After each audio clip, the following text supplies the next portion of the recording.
नेपाली हरेक कलाकारहरूको पछाडि एउटा न एउटा इतिहास लुकेको हुन्छ। कतिपय कलाकारहरूले कलाकार भइसकेपछि इतिहास रच्दछन् र यसै बीचमा आफ्नो पछाडि सङ्घर्षको इतिहास लुकाई निरन्तर हित सिर्जना दिँदै रातमा ताराहरू जस्तै चम्किन्छन् कलाकारिताको आकाशमा। र तिनै सफल कलाकारहरू मध्ये पर्दछन् गायक तथा नवनायक प्रकाश सपुट। आदरणीय दर्शकबिन, आजको बसाइमा हामीले दोहोरी साँझ गायन हुँदै चलचित्र क्षेत्रमा प्रवेश गरेका नवनायक प्रकाश सपुटको बारेमा चर्चा गर्नेछौँ। हामीसँग अन्तिमसम्म रहेर साथ दिनुहोला। 2047 सालमा बागलुङको धम्जामा जन्मिएका प्रकाशको बाल्यकाल आमा बुवासँग केही समय भारतमा बित्यो।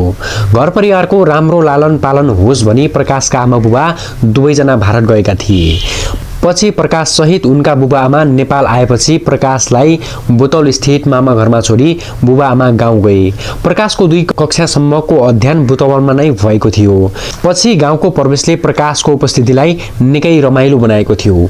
सुरुवाती दिनहरूमा झिल्के प्रकाशका लागि र उनका छिमेकी उमेर मिल्दा दौतरीहरूका लागि निकै नौला र आकर्षक थिए, सँगै रमाइला पनि। समयमा नै भारत पसेका उनका बुबाको पुर्ख्यौली सम्पत्ति त्यति थिएन र जग्गा जमिन पनि। त्यसैले गाउँमा रहँदाको पेसा भनेको अरूको हँसिया कोचिया बनाइदिने आरन व्यवसाय थियो। यसै पेसा मार्फत गाउँमा अन्नपात उठाउने कार्य हुन्थ्यो। विभिन्न जातिहरूका बीचमा मिश्रित समुदायमा हुर्केका प्रकाशले जातीय विभेद धेरै नै खप्नु परेको थियो। त्यसैले त उनका अहिलेका हित सिर्जनाहरूमा भोगाईका कतिपय प्रतिबिम्बहरू देख्न सक्दछौँ। जब उनी कसैको घरमा अन्नपात उठाउनका लागि जानु पर्दथ्यो तब उनले दोका बाहिर बसेर अलक्कबाट लिनु पर्दथ्यो अनि खानेकुराहरू खाइसकेपछि अरूको जुठो पनि आफूले पखाल्नु पर्दथ्यो, जुन पलहरूलाई अहिले सपुट एउटा नमिठो सम्झनामा राख्दछन्। सुरुवाती दिनहरूमा यी सबै कुराहरू स्वाभाविक झैँ लागे पनि पछि भने उनी ठुलो हुँदै जाँदा समाजको कुरीति चाहिँ लाग्न थाल्यो।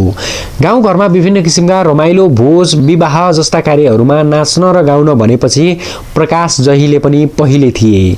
गरिबी, आर्थिक अभाव जस्ता समस्याहरूले गर्दा औपचारिक तवरले सङ्गीत सिक्ने र बुझ्ने अवसर पाएनन् प्रकाशले। उनका बुबा र हजुरबुबाले भजन र मारुनी गीत गाउँदै गर्दा यसैको प्रभाव थियो प्रकाशमा।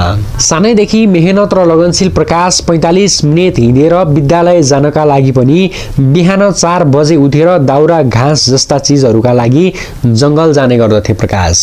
जङ्गलबाट आई खाइवरी गरी तब मात्र विद्यालय जाने गर्दथे प्रकाश। सोही सङ्घर्षशील प्रकाशको अहिलेको हित सिर्जनाहरूमा उत्तिकै माया र तन मनको प्रेम मिसाइएको पाइन्छ। पारसमणिको उपनाम पाएका प्रकाशलाई कलाकारिता भन्दा पहिले अभाव, दबाव र प्रभावले कहिल्यै छोडेन। यी सबै दुःखको बीचमा जीवनको अँध्यारो स्थितिमा पनि रङ्गीन अनि सुनौला सपनाहरू सजाउने गर्दथे। ख्याल ठट्टा गर्ने, मजाक गर्ने, नक्कल गर्ने उनको अचम्मको स्वभाव थियो। स्वाभाविकै भनौँ उनलाई हिरो बन्ने खुब रहर थियो। आफ्नो कोठाको भित्ताहरूमा हिरोहरूको फोटो टाँस्ने पोस्टरहरू सजाउने गर्दथे। गाउँकै विद्यालयमा एसएलसी उत्तीर्ण गरिसकेपछि त्यस पछाडिका शिक्षा हासिल गर्नका लागि प्रकाश बागलुङ बजार आए, जहाँ उनले कोठा भाडामा लिएर बस्न थाले। उता उनका बुबा भारत लगायत विदेशमा हात छाला घोती उमेर सकिएपछि घर फर्किएका थिए। अब बुबाको उमेर ढल्किएपछि सम्पूर्ण जिम्मेवारीहरू प्रकाशको काँधमा आइपुग्यो। घरको जेठो छोरो आफ्नो काँधमा आएको जिम्मेवारीहरू वहन गर्नै पर्ने। उनी कतार सिक्युरिटी गार्डमा जानलाई पासपोर्ट लगायतका सामग्रीहरू बोकी तालिम दिनको लागि काठमाडौँ आएका थिए। तर उनको हाइट सानो भएको कारणले गर्दा स्वीकार्य हुन सकेनन्। उनी केही महत्त्वपूर्ण मनपर्ने पुस्तकहरू खरिद गरी गाउँ फर्किए, तर उनी गाउँमा पनि टिक्न सकेनन्। सृजनशील लगनशील प्रतिभाको खानी प्रकाशलाई आफ्नो सपनाले दोहोऱ्याएर काठमाडौँ झार्यो।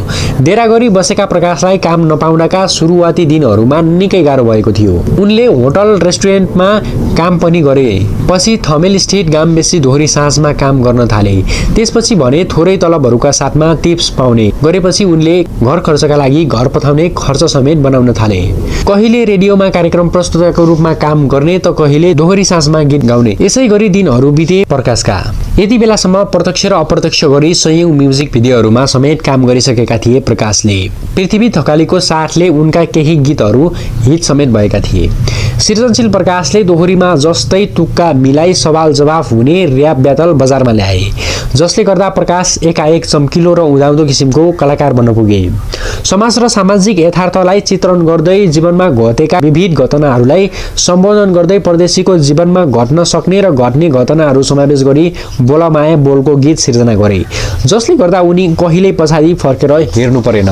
त्यस पछाडिका आफ्नै अभिनय रहेका गलबन्दी, पीर, बदला, बरेलै, कुरा बुझ्नुपर्छ, सकम्बरी हुँदै दमाई महाराज उनका सर्वाधिक रुचाइएका सिर्जनाहरू हुन्। उनी यी सिर्जनाहरूसम्म आइपुग्दा पारसमणि र विवादित किङ पनि भन्न थालियो। हरेक दर्शकहरूको मुखमा झुन्डिएका यी सर्वाधिक हिट सिर्जनाहरूपछि प्रकाश सपुरले परदेशी 2 र सारङ्गी चलचित्रमा समेत अभिनय गरेका छन् र अहिले आफ्नै लगानी, अभिनय र निर्माणमा रहेको नेपाली कथानक चलचित्र बसन्त समेत रिलिज गरेका छन्।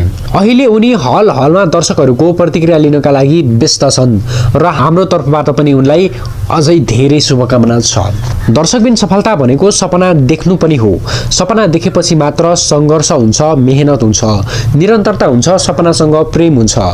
कतिपय अवस्थामा अक्सर मानिसहरू आफ्नो सपना पूरा गर्नका लागि धेरै सङ्घर्ष, मेहनत र निरन्तरता भए तापनि सफलताको नजिक पुग्दा नपुग्दै झुक्नुपर्ने अवस्था हुन्छ।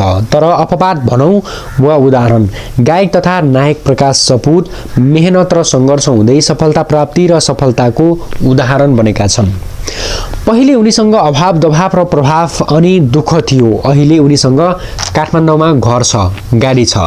त्योभन्दा पनि ठुलो कुरो उनीसँग सुखी अनि खुसी परिवार छ। त्यसैले तपाईलाई जे गर्नु छ, अर्थात् जे सपना छ, त्यसलाई नछोडी अगाडि बढ्नु भयो भने सफलता एक दिन तपाईको हातमा हुनेछ। आदरणीय दर्शकबिन, तपाईलाई आजको हाम्रो विषयवस्तु कस्तो लाग्यो? जस्तो लाग्छ त्यस्तै खालको सल्लाह, सुझाव, प्रतिक्रिया तलको कमेन्ट बक्समा राख्न नबिर्सनुहोला भन्दै हाम्रो सपोर्टको लागि सब्स्क्राइब बटनमा प्रेस गर्न पनि यहाँहरूलाई अनुरोध गर्न चाहन्छु। हस्त, धन्यवाद।